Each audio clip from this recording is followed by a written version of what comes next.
Thanks for the invitation. I'm very excited to be here. So yeah, this is co-authored work that we've been doing together with Olivier Massin. And it's part of a project that we got funded by the Swiss National Science Foundation called An Ontology of Production, Products, and Byproducts. And this project just started, so we haven't answered all of our questions yet. Our goal is to develop and implement an ontology of human-made products and byproducts by way of a detailed study of the ontology of artifacts. That's sub-project 1, as well as the ontology of wealth and economic goods. That's sub-project 2. And Olivier will be giving a talk on money tomorrow. Our team consists of the two of us as the PIs, and then we have 3 postdocs, Alexandre Declos, Francesco Franda, and Fumiaki Toyoshima, and we have 1 PhD student, Pauline Suman. So what I'll be presenting to you today is part of the project specifically related to sub-project 1. Okay, so what we want to develop as it relates to artifacts is a capacity-based approach. And this is motivated in part negatively because we think that the existing accounts, which are very much based on either author intentions or user practices, don't yield the right results. And so that gives us some motivation to look for an alternative account. And so what we want to develop as part of this project is an account that focuses on the capacities of objects. And as we will see, this will have to involve not just looking at the actual or current capacities, but also on the potential capacities that objects can have. Okay, so what we have already argued for in other work is that we want to make a distinction between 2 theses that are often conflated. First of all, the thesis of generic intentional dependence of artifacts says that X is an artifact only if it has been produced with the intention that X be an object of kind K, versus the SIDA, the specific intentional dependence of artifacts, which says that X is an artifact of a kind K only if it has been produced with the intention that X be an object of kind K. So we accept the first thesis, that is, something gets to be an artifact generically by having been intentionally produced with the intention of producing a certain kind of thing, but we reject the second thesis, conveniently called SIDA, which says that the content of the intention guiding the productive act itself determines what specific artifact kind the thing belongs to. And we'll also see during the course of the discussion today how these things can come apart, the content of the agent's intention versus how we think the thing should actually be classified. So here's an example just to get you in the mood for why you may want to reject SIDA. Take the case of bubble wrap. If you can believe it, bubble wrap was apparently initially intentionally produced to function as wallpaper. Very strange. Not surprisingly, that didn't take off. And so now it's standardly used as packaging material. So we want to say that in a case like this, bubble wrap is packaging, is a kind of packaging material, and it would be strange to say that bubble wrap is a kind of wallpaper just because the people who first initially intentionally produced it intended to produce a kind of wallpaper. Right? That's what you would get if you accept CEDA. Okay. Now, of course, there's more you could say here, but we think this provides some motivation. So what we want to get clearer on is the connection between artifact kinds, so how to classify artifacts, their functions, and their capacities. In some cases, that connection seems to be really straightforward. They line up really nicely, how things are classified, what they are supposed to be able to do, and their capacities. But then in other cases, we see various sorts of misalignments, and so that's where it gets really interesting and tricky, is to figure out what to do in those cases where we have misalignments. So our goal is to try to shed light on how to resolve these potential misalignments between classification, function, and capacities. Our view is that existing accounts of functions don't yield plausible classifications of artifacts in all cases. So this should be, at least up front, you should find this a bit surprising, at least for, if you don't think all artifacts have functions, then just focus on the ones that you think pretty obviously have functions, perhaps technical artifacts, artifacts that are used and designed to help agents solve practical problems of some sort. In those cases, it's pretty straightforward to think that they have functions. And it's also quite tempting then to think that these artifacts can be classified by their functions.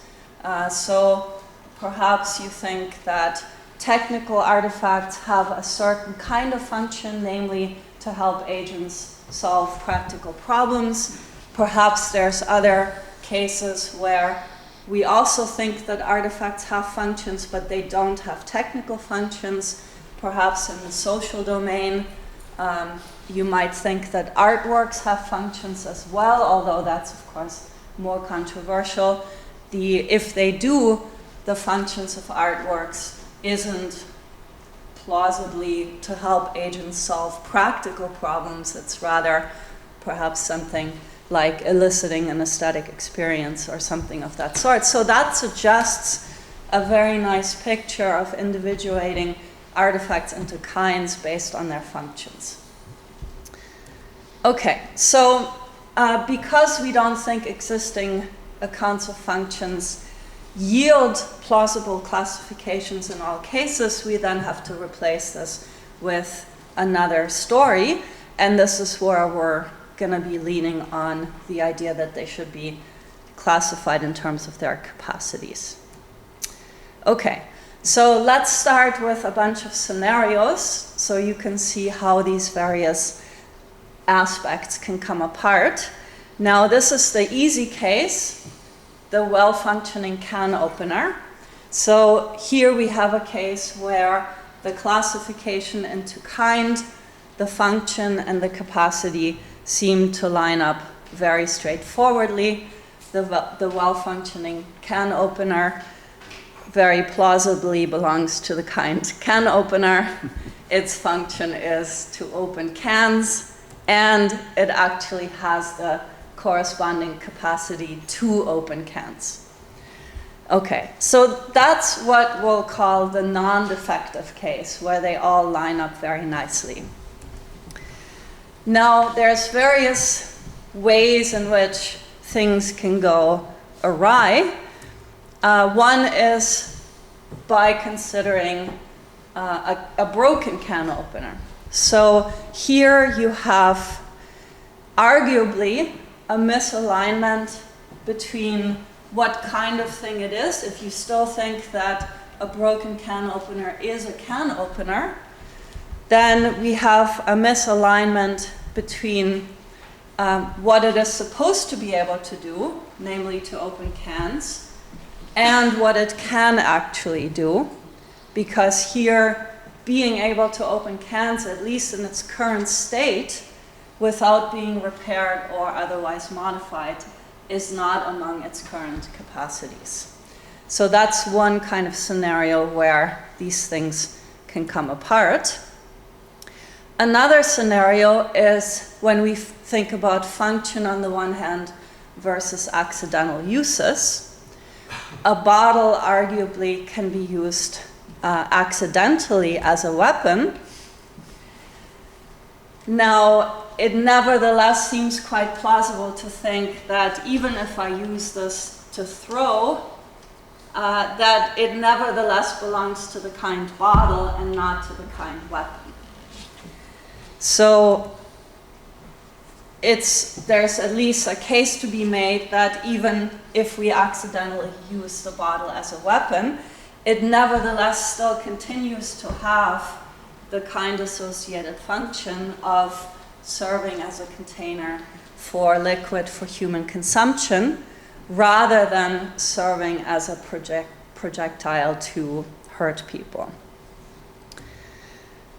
In this case, though, it has the capacity not just to serve as a container for liquid, but it also has the capacity to be used by me as a projectile to hurt people.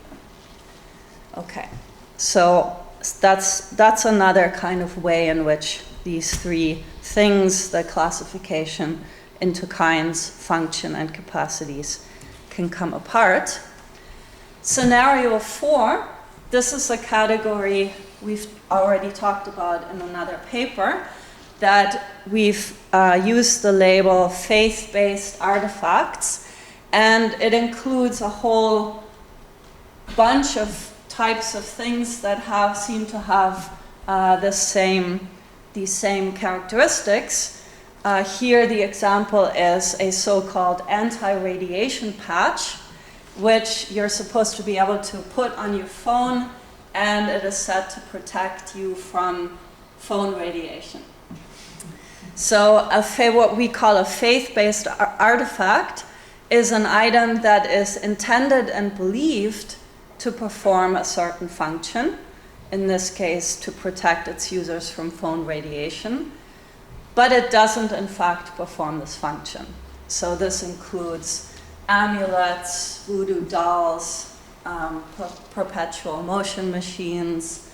Depending on whether you're a theist or an atheist, you might include holy water, right? Holy water is supposed to perform, help to bless things or to perform baptisms, but for the atheist, holy water is just water. Okay. So now here, the classification question already becomes quite tricky. So we may, of course, label these things anti-radiation patches. But if we construe this labeling in the same way as we construe labeling can openers, then of course there seems to be a disconnect, because in the case of can openers, typical exemplars of the kind actually are able to perform the function and have the relevant capacity, but in this case, typical members of the kind don't, and in fact, no member of the kind does. And so you may still, of course, use the label, but the label in itself shouldn't be taken to already answer these other questions about function and capacity. The function of an anti-radiation patch isn't to protect its users from phone radiation, since no member of its kind is actually able to perform this function. So that raises the question of what, if anything, is its function. And since these things don't have the capacities that they're supposed to have, we now have to ask ourselves, what are the relevant capacities on the basis of which we may be able to assign a function to them or classify them into a kind. Scenario 5 is similar to the previous one, but it in a way gets even more challenging, because this is a case where we can imagine something called an anti-espionage patch, which is initially produced with the intention that it protects its users against surveillance. But let's assume that even its original maker, during the process of production, lost faith in the thing that they were making. And so not even the initial producer nor anyone else ever acquires the belief that it can do what the producer initially thought they were making. So again, we may label this thing anti-espionage patch, but we should ask ourselves how to understand this label. Again, it's not able to perform the function of protecting its users against surveillance. So what, if anything, is its function, and what are the relevant capacities? Okay, so those are the 5 scenarios that we want to consider. There's the non-defective case where everything lines up nicely, and then we have a series of defective cases, broken artifacts, accidental uses, faith-based artifacts, and the beliefless patch, where we observe a disconnect between what the thing is expected to do, what it is supposed to do, what it is intended to do, in some cases what it is used to do, and what it in fact is able to do. Okay. Now what we want to say is that all functions are capacities, but not all capacities are functions. So that requires us to develop a story about how to delineate the capacities that are functions from the ones that aren't, and then how are the capacities that are not functions related to those that are functions. But first we need to ask, what's the relevant notion of function? Because of course this notion of function has been used in many different ways. And so I'll give you just 3 common uses of the notion of function, so you can see how far apart they can be. So there's the notion of proper or etiological function, according to which a trait or an item of a kind K, for example a heart, has a proper function when attributing that function to a trait or an item of kind K explains why the trait or the item continues to exist. So hearts continue to exist. They are selected for. In this case, we're dealing with a biological example, so you can invoke natural selection, because they pump blood. So that's one sense. But there's also the notion of system function. A system function, so for example, if you imagine a factory as the system, and the whole factory has the capacity to produce cars, then we can assign system functions to components of the entire factory, for example, the conveyor belt, or a particular worker in the factory, based on how these components contribute to the entire factory being able to manifest its capacity to produce cars. So notice the difference already between the first and the second notion. the first notion has a causal historical aspect, but the second notion doesn't. The second notion just looks at what the system currently can do and how the components of it currently contribute to that capacity. And then finally, the design function. So for example, a plane may be said to have the design function of being able to transport passengers by air, in the sense that it was intended to have this function by the people who were responsible for its creation. Now, all these different notions of functions can come apart, and what we want to say is that there isn't as such a problem with having these different notions of functions floating around, as long as we realize that they're all targeting a different thing that is to be explained. So if you're interested in explaining how something came into existence in the first place, you may invoke the idea of design function, which makes reference to the agent's reasons for bringing this thing into existence in the first place.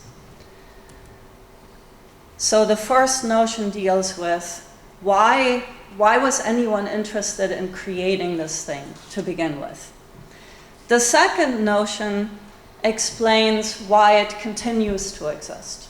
So in the biological case, through natural selection, but in the case of artifacts, we may have processes of reproduction that are perhaps analogous in some sense to natural selection. So here we may invoke the idea of proper function to explain on the basis of the history of the thing why it continues to be selected for or reproduced. And in the third case, what we're interested in is how the components or traits of a system currently contribute to the manifestation of a capacity of the whole system. So these all target quite different things. What is common to when you have a functional explanation is that the ascription of a function to a thing then allows you to evaluate the thing as good or bad relative to how good it is at performing its function. So there's some kind of standard that gets invoked, relative to which you can then evaluate it. Now, in the non-defective case, what we saw is that the capacities of the thing line up very nicely with the content of the maker's intentions and with the practices of users and reproducers.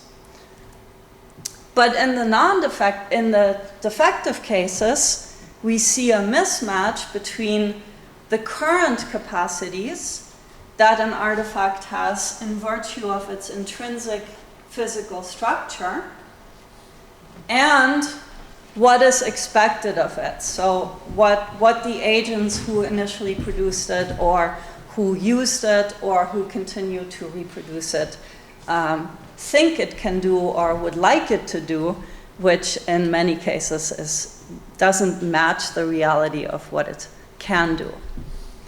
Okay, so let's go back to our scenarios. So in the case where everything lines up nicely, we can say that the well-functioning can opener has certain capacities, at least in part, because of its intrinsic physical structure.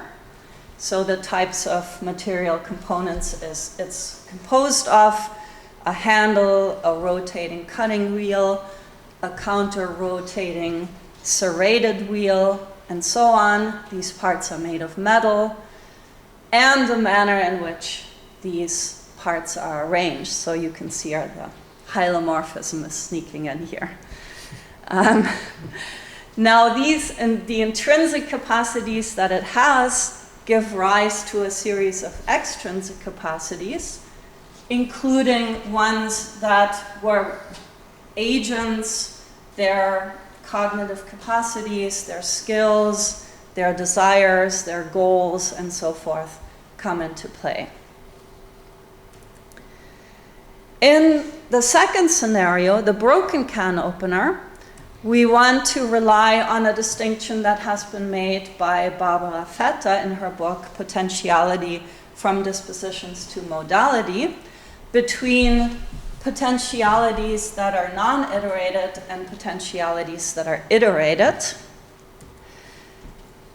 Because here it seems that while the broken can opener, given its intrinsic physical structure, lacks the non-iterated capacity to open cans, it does have an iterated capacity or potentiality to open cans if appropriately repaired or modified. So an iterated capacity is one that requires you to acquire other potentialities or capacities in order to be able to execute it. So if you have the potentiality to learn how to play the piano, but you don't yet know how to play the piano, you have an iterated potentiality. Okay. Scenario 3, accidental uses. So here we observe a certain explanatory asymmetry. A bottle, in part because of its intrinsic physical structure, has the capacity to serve as a container for liquids for human consumption.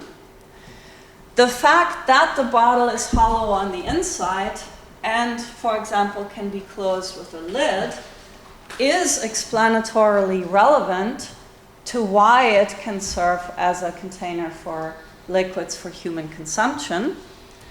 But the fact that it is hollow on the inside and can be closed with a lid is completely irrelevant when you're trying to explain why I can use it as a projectile to hurt people.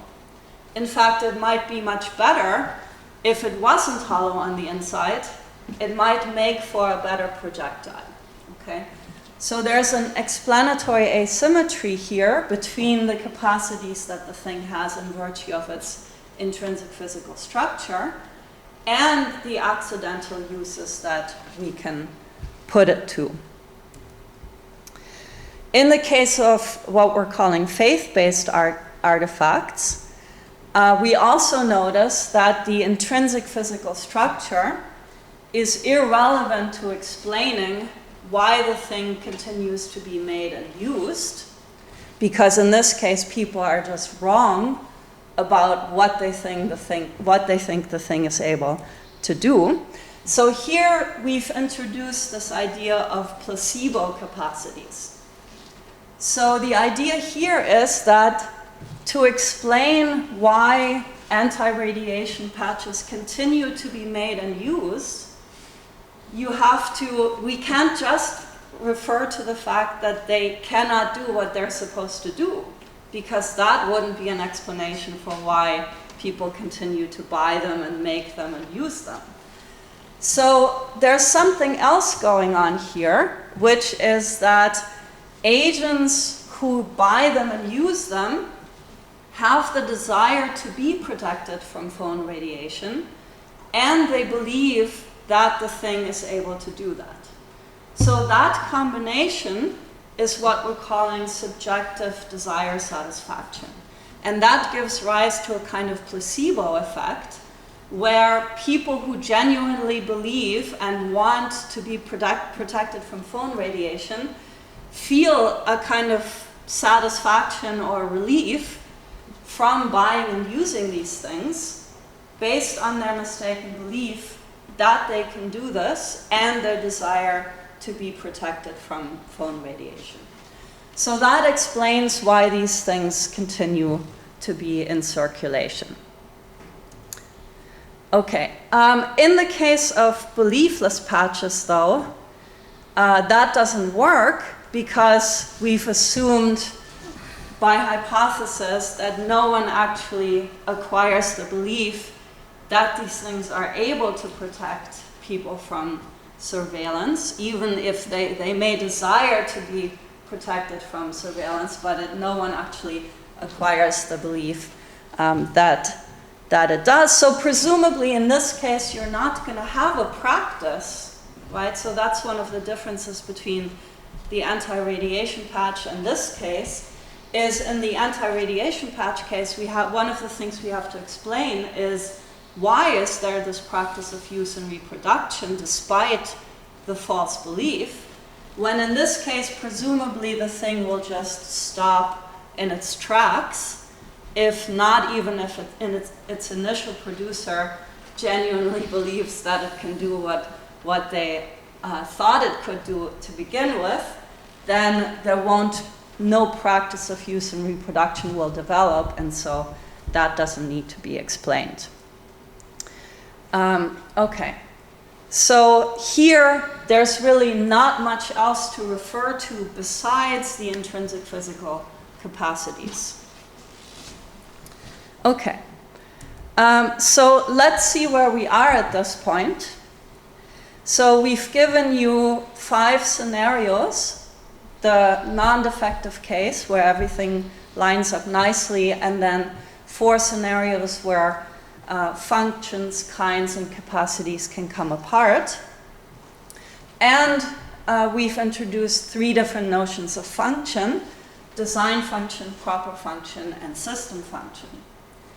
So now if you look at this table, you see that at least for proper function and system function, it's not very tempting to say that artifacts should always be classified into a kind based on either their proper function or their system function.